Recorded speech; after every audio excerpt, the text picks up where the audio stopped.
like to extend a very warm welcome to each and every one of you to the OER Finance and HR Summit 2018. At the outset, I'd like to express our gratitude to our chief guest, His Excellency Sayyid Salim bin Salim al-Busaidi, Under-Secretary of Administrative Development at the Ministry of Civil Services, for gracing today's event.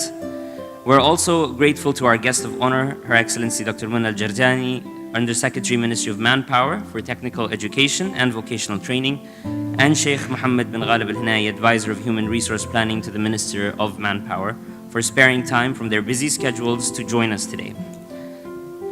بسم الله الرحمن الرحيم. سعادة السيد سالم بن مسلم البوسعيدي، وكيل وزارة الخدمة المدنية لشؤون التطوير الإداري المحترم، راعي الحفل سعادة الدكتورة منى بن سالم الجردانية، وكيلة وزارة القوى العاملة للتعليم التقني والتدريب المهني المحترمة، سعادة الشيخ محمد بن غالب الهنائي، مستشار وزير القوى العاملة للتخطيط الموارد البشرية المحترم، السيدات والسادة حضورنا الكرام، أحييكم بتحية الإسلام، فالسلام عليكم ورحمة الله وبركاته. As in the content of the video, when I'm talking about the other 2 points, VAT return filing, recently I think all the taxpayers have filed their returns now, except for a few who have a 5 months tax period for the first time. There is a requirement in KSA around having documents in Arabic. That's again a challenge from an ERP perspective, so that also needs to be factored in. I'd like to invite Mr. Khalid Ansari from KPMG Oman, which have been declared by the top 20 companies in the OER listing. Later on, you will see what the top 20 companies are. So these information are purely coming out of the audited, disclosed financial statements to the public. So that's the reality today. The oil prices are up, MSM indexes. The results of the top 20 companies in 2017. Contracting is a continuous dip. Last year was a dip, this year further dip of 10%. Other than the contracting business, all have shown an increase in their turnover. So the challenge or the message is that the profit continues to be under pressure in all sectors. The loans have gone up by 7%. The deposits went up slightly less than last year, 3%. So the total employment cost in the top 20 companies, how can I be better? If profits are rolling in, the focus of a general perception of the managers are, let's book profit, let's sell and book. People are not looking at opportunities to improve when things are tough, so that you get a higher dividend when the good time returns, because good time is going to return. You've already seen the graph going that way for oil, so hopefully it's next year when we talk, they'll be up on both sides. I'd now like to invite Mr. R. Srinivasan, CEO of Arabia Falcon Insurance, on stage. But it gathers more relevance for institutions like banks, for whom the entire backbone is the internet, the network and the computers. For them, the threat is more, the preparedness is more, and what you should be doing. And few other insurances, like as Oman is now embarking on really moving away from oil-based economy, one of the major sectors in Oman is looking at is travel, tourism, especially the inbound tourism. Now to have specially packaged insurances for tourists who are coming in. If you see how insurance used to be done, or even now how it is done, like if somebody wants a car insurance, he either calls his friend in an insurance company, or he looks at one of the brokers around, walks into an insurance company, or there are also salespeople who go around. Now, for example, the claims management, we already spoke, incident management, there is no need to go to an insurance company, stand in queue, sign a claim form, and say this is what happened, and then give photocopy of your policy, everything. All you need is to log into a mobile app and put your, scan your car registration card, which has the policy number, everything gets automatically done. I'd now like to invite on stage Ms. Ghadir Hassan. A brief introduction about Muscat security market in both government and private sector due to oil price decrease. The banking are offering high fixed deposit rates. Well, looking into the correlation between MSM and oil prices, there's a strong correlation. So does the size of an IPO matters and the sector it is? Yes, it does. So a determinant of a successful IPO, the size of the IPO matters, the pricing. So an IPO shouldn't be coming with a high premium. Fastest growing economies in the region with very low levels of inflation. Conscious effort to promote non-hydrocarbon activities to create a balanced economy. The government diversification is expected to pick up, and some of these will have a direct contribution to GDP.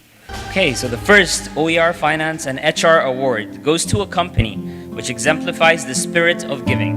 The insurance provider set aside 1 Omani Riyal for every policy that it signs.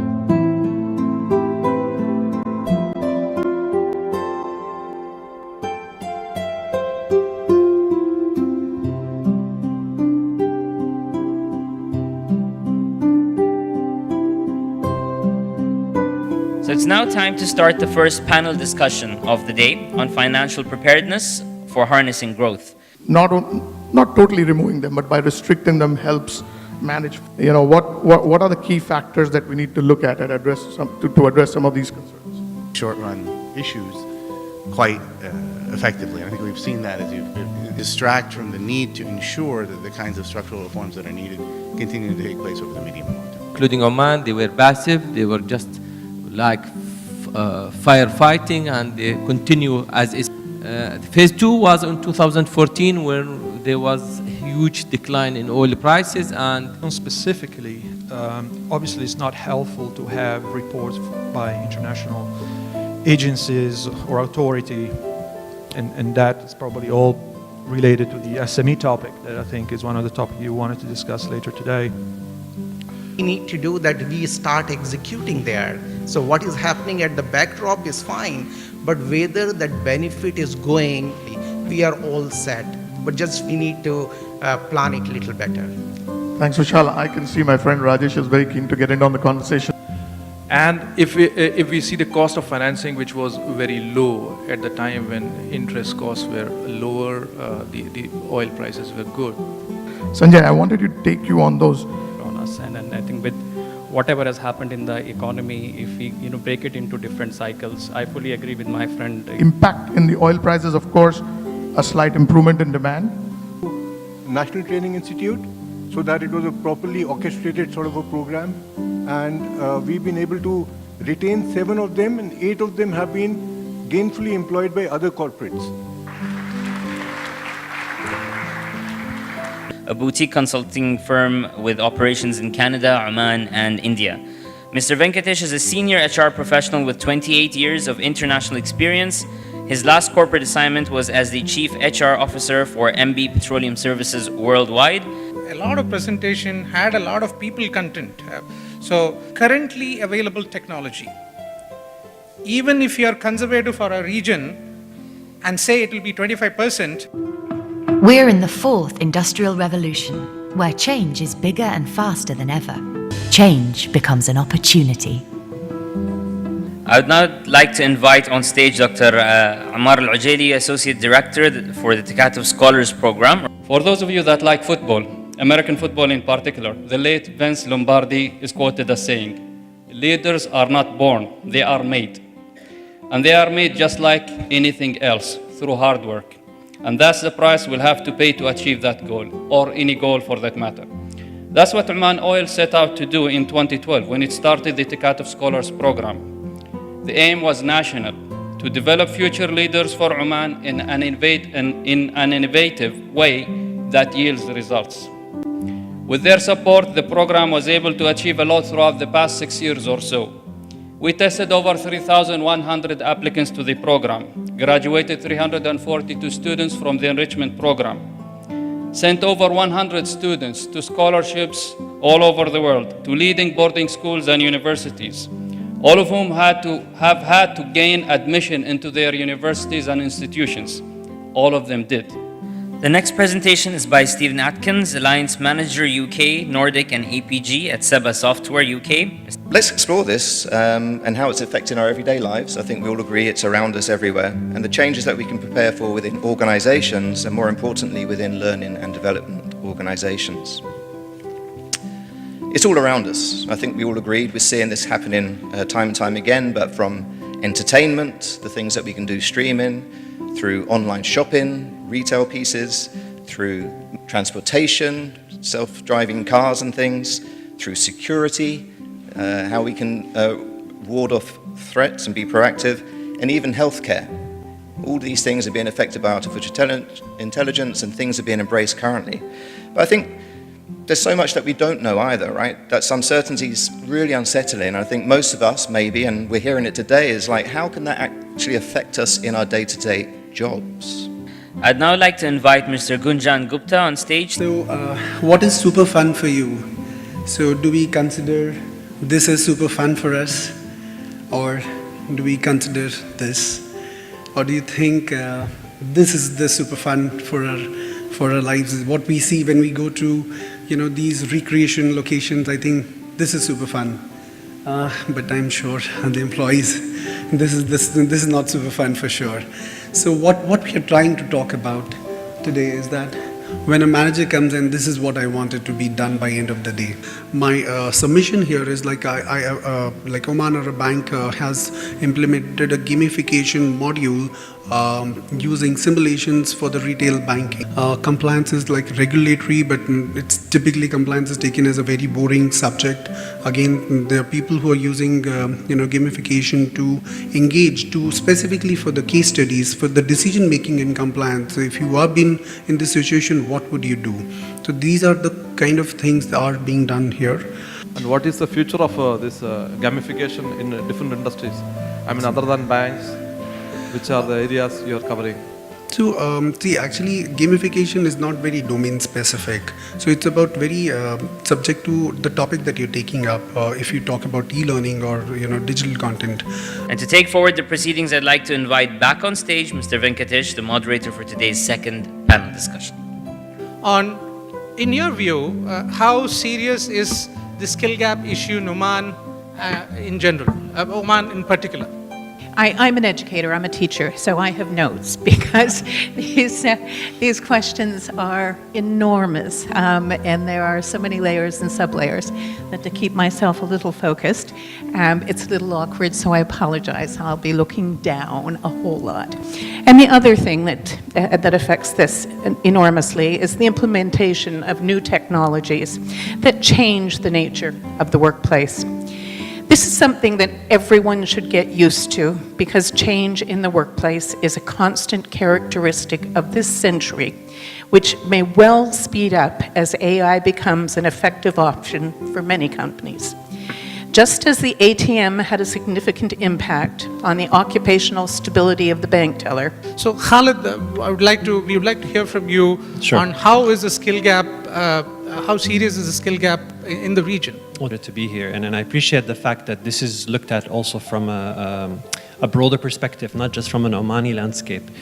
We are at the end of the day have and share the same values, the same culture, so we want to learn from one another and apply these solutions if there are.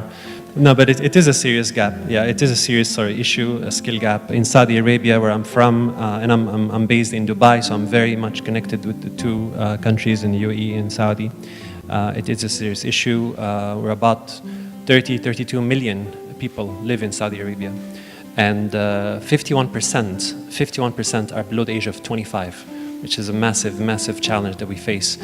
Just recently, this year, I think it was the end of January, beginning of Feb, the government announced the requirement to Saudicize or have 100% Saudis working in a number of jobs, 12 specifically, mainly in the retail sector. How do you perceive this from an organization's perspective? How do you feel that's, you are a 94% nationalized bank, correct? So you have 94% of your employees who are nationals. So from that perspective, how do you see this issue? But let me start with something that maybe I'm just trying actually to change the responses rate. I don't believe that there is a skill gap. Would that be enough? There's no skill gap at all, actually. There's something else I'm going actually to highlight here. Something maybe indirectly touches the issue that we are discussing in terms of skill gap. Goes to Dr. Khalid. So from your industry, once again, the banking industry, can you give us some very specific examples of skill gaps and how it is impacting your industry's productivities and efficiency? The time has come for us. If we want to tackle the issue, I think this issue has different facets, or this problem has different facets, and there are different stakeholders who needs to maybe sit and communicate and discuss. Education system will always be blamed for the skill gaps. Industry will always be blamed for the skill gaps. And also the ecosystem, the society, the culture. I like the word that has been mentioned before, the mindset. What we see is quite a paradoxical situation in the whole workplace ecosystem. We have people who don't have jobs, and we have companies who don't have people with the kind of requirement for the current jobs. So we have a lot of people who are there at the customer facing levels, the junior level people. But where we see the gap, so to speak, or where we need the challenges in terms of going forward, and I'm not even talking about the artificial intelligence generated skill gaps. No, we are talking about skill gaps or the requirements as we are today. Let us be very clear or be frank to admit that insurance is not the preferred industry for most people.